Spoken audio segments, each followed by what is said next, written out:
What's going on, everybody? Henry Washington here. We're glad you stopped by. Look, I get it. If you're a new investor and you understand that direct-to-seller marketing is the best way to start generating leads so that you can find good deals, or maybe you're a somewhat seasoned investor and you found your deals on the market so far, but you know you have to generate consistent deal flow in order to grow and scale your business, you're overwhelmed with trying to figure out which marketing strategy should I spend my hard-earned dollar on, because these marketing strategies can be expensive. And, let's face it, you don't want to throw a bunch of money at something that's not going to produce a deal for you. We're going to jump into a few ways that you can evaluate different strategies to pick the best off-market deal finding strategy for you so that you can get the best bang for your buck and generate those leads you're looking for.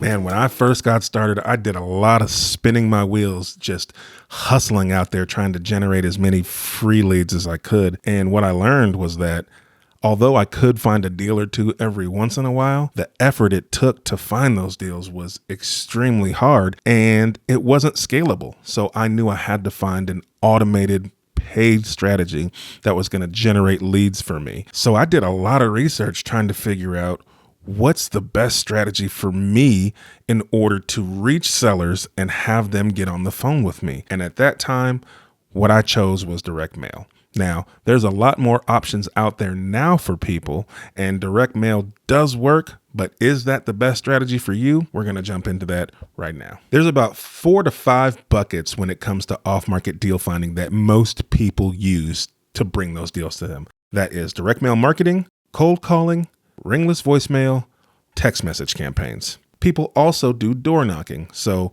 when you're picking a strategy, you want to choose one of these that fits your budget and your personality. I rule out the ringless voicemail and the text message campaigns because the Telephone Consumer Protection Act has made it pretty obvious that you could get yourself into some trouble by text messaging people who haven't given you consent to text message them, or calling and leaving a ringless voicemail. So I just avoid that gray area altogether and I focus on the other strategies. Not everybody is built to be a cold caller.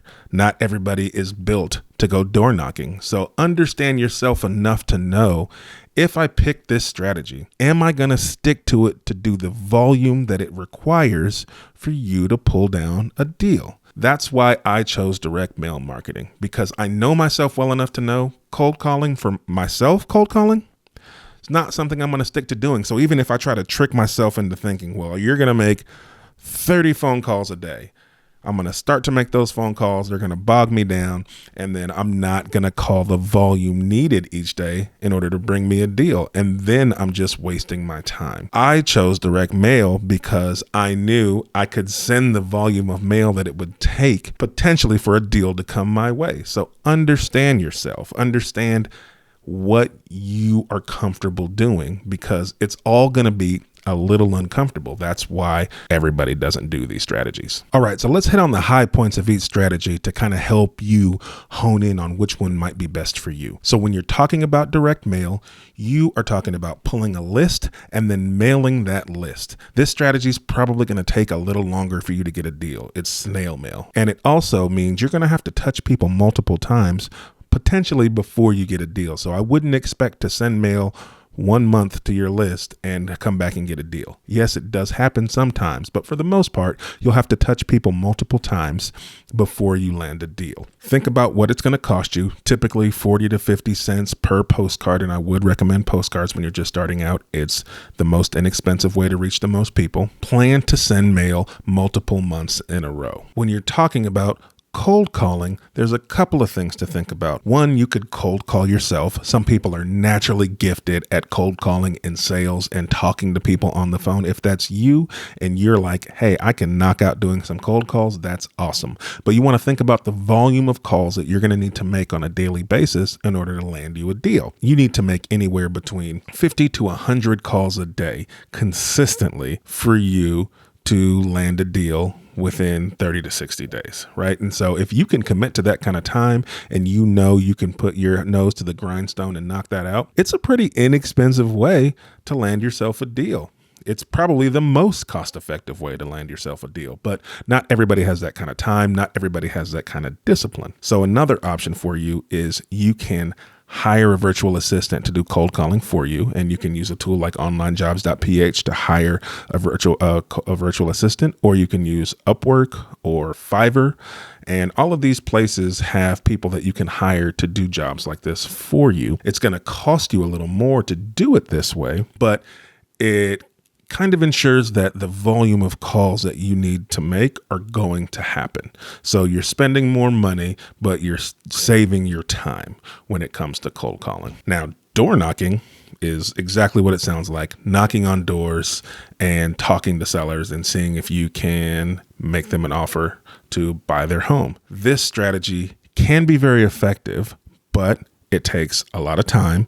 And it's hard to scale. It's hard to do it at volume. I don't focus on this strategy much at all. But if you're just starting out, it's a great way to go out there and land you a deal or two just getting started, and then take the money you make from those deals and pour it into one of these other marketing strategies that isn't going to take as much of your time. Great. So I hope that overview of each strategy was helpful, and I hope you got enough information to help you evaluate each strategy for yourself.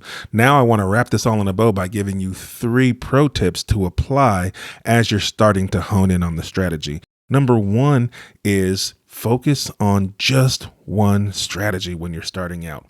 Pick the one you think is best and go heads down at it. Be relentlessly consistent when pursuing that strategy until it starts to bear fruit. A lot of new investors will pick a strategy and try it, and they won't fund it appropriately, and they won't do it in enough volume to get a deal before they jump onto the next one. And then they repeat that same cycle, and then they don't get a deal, and then they jump to the next one. And all that does is keeps you throwing money away at each strategy, because all you're doing is scratching the surface with each one, and it's not bearing fruit. So focus hard, be relentlessly consistent with one strategy until it starts to bear fruit. And when it does start to bear fruit, take that money and pour it back into your marketing, or then you can look at a different strategy if you're not happy with the results you got there. But don't quit too soon. Pro tip number 2 is your list matters more than your strategy. So what do I mean by that? These strategies require you to find that list of people with equity and motivation. So the criteria of your list is huge. If your list doesn't have good motivation or good equity in it, then the strategy doesn't matter, because those 2 foundational things are what you need to get a deal. Spend some time researching what the best criteria is for your market. And if you nail that list down, it really doesn't matter which strategy you pick. As long as you're consistent enough, it's going to bear fruit. So if you're going to spend time honing something perfectly, make sure you hone that list, get the best criteria you can, and then almost any strategy will work. Pro tip number 3 is always include some driving for dollars leads in your list. Driving for dollars is a foundational, phenomenal list, because it's you identifying distressed properties as you're driving down the street.